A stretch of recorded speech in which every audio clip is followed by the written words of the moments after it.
দর্শক, যারা পাহাড়ে বসবাস করে তাদের বিভিন্ন রকমের ঐতিহ্যবাহী খাবার রয়েছে। এর মধ্যে একটা খাবারের নাম হচ্ছে বাঁশ করলের রেসিপি। তো আজকের ভিডিওতে আমি আপনাদেরকে দেখাবো বাঁশ দিয়ে ওরা কি ধরনের খাবার খায়, সেটাই দেখাই আমি আপনাদেরকে। এটা হচ্ছে কচি বাঁশ, যেটা বাঁশ বাগানে এসেছে একটা স্বামী এবং স্ত্রী দুইজন মিলে এসে এই যে কচি বাঁশগুলো কেবলমাত্র হচ্ছে এই বাঁশগুলো তুলে নিচ্ছে, দেখতে পাচ্ছেন হলুদ কালারের। এগুলো দিয়ে তারা রান্না করে খায়, বিভিন্ন রকম রান্না করে। তবে আজকে একটা স্পেশাল রান্না আপনাদেরকে দেখাবো, চলুন পুরো ভিডিওটা আমরা উপভোগ করতে থাকি। এই যে দেখতে পাচ্ছেন সব বাঁশ করল গুলো তোলা হয়ে গেছে, এটাকে কিন্তু আবার বাঁশ করল বলা হয়। তো এখন বাঁশ করল গুলো নিয়ে এই হাজবেন্ড ওয়াইফ দুইজন বাসায় চলে এসেছে। এখন এটাকে প্রসেসিং করা হবে রান্নার জন্য, মানে শক্ত যে অংশগুলো সেগুলো কেটে কেটে ফেলে দেওয়া হচ্ছে, আর ভেতরের যে নরম অংশটুকু শুধুমাত্র সেটাই নেওয়া হচ্ছে। এখন চুলাতে মানে খড়ি দিয়ে জাল দেওয়ার প্রসেসিংটা করছে। এবার ওই যে প্রসেসিং করা যে বাঁশ করল গুলো এইগুলো বাসার মধ্যে নিয়ে গিয়ে ওই যে চুলাতে পানি গরম করেছে, এই গরম পানির মধ্যে দেওয়া হচ্ছে, এগুলোকে সেদ্ধ করবে। চালটা একটু বাড়িয়ে দেওয়া হয়েছে।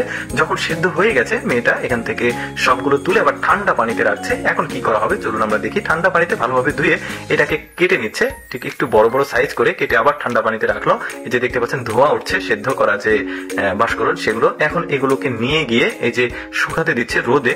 কিভাবে দেখুন প্রসেসিংটা পুরোটাই কিন্তু একদমই ব্যতিক্রম, অনেকেই দেখেনি কিন্তু যে বাঁশ আসলে এইভাবে রান্না করে খাওয়া যায়। তো যাই হোক, রোদে শুকানোর পর এটা একদম শুটকি মাছের মতো হয়ে গেছে, দেখতে পাচ্ছেন।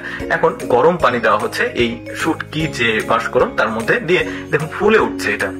এখন মুরগি নিয়ে গেছে, এটাকে মুরগি দিয়ে আসলে রান্না করবে। ওই প্রসেসটা আমি দেখাচ্ছি না, আসলে মুরগি কাটাকুটি জিনিসটা দেখানো ঠিক না। তো যাই হোক, এখন ওই যে বাঁশকরল গুলো কুচি কুচি করে কেটেছে, এদিকে মুরগির মাংস নিয়েছে। এখন আদা রসুন জিরা যেগুলো আছে সেগুলো দিয়েছে, তারপরে কাঁচা মরিচ শুকনো মরিচ সব দিয়ে এর মধ্যে মাংস দিয়েছে। তারপরে বাঁশকরল যেটা সেদ্ধ করা কুচি কুচি করা সেটা দিয়েছে, দিয়ে সুন্দরভাবে এটাকে মিক্সিং করছে। এবার আরো যে মশলাগুলো প্রয়োজন হয় এই রান্নার জন্য সেগুলো দিয়েছে, লবণ দিয়েছে, অনেকটা হয়ে গেছে। এখন এই মেয়েটা দেখছে যে অনেকটা বেলা চলে গেল, তার হাজবেন্ড এখনো বাসায় আসেনি। তো গিয়ে তার হাজবেন্ডকে ডাকতে গিয়েছে যে রান্না হয়ে গেছে, এসে খেয়ে নাও। তো তার হাজবেন্ড এখন আসবে খেতে। এর মাঝে এই মেয়েটা বাসায় এসে রান্না যেহেতু হয়ে গেছে একটা আলাদা ডিশে তুলছে, সাথে এই যে পেঁয়াজের ফুলকা বলি আমরা এটাকে, তো এটা বাজারে পাওয়া যায় পেঁয়াজের ফুলকা, পাশাপাশি আরো কিছু মশলা দিয়েছে, দিয়ে এটাকে খাবারের জন্য একদম পুরো প্রিপেয়ার করে নিয়েছে। এর মধ্যে তার হাজবেন্ড বাসায় চলে এসেছে, এখন দুইজন মিলে এই রান্নাটা আসলে খাবে। কি চমৎকার দৃশ্য দেখুন দর্শক।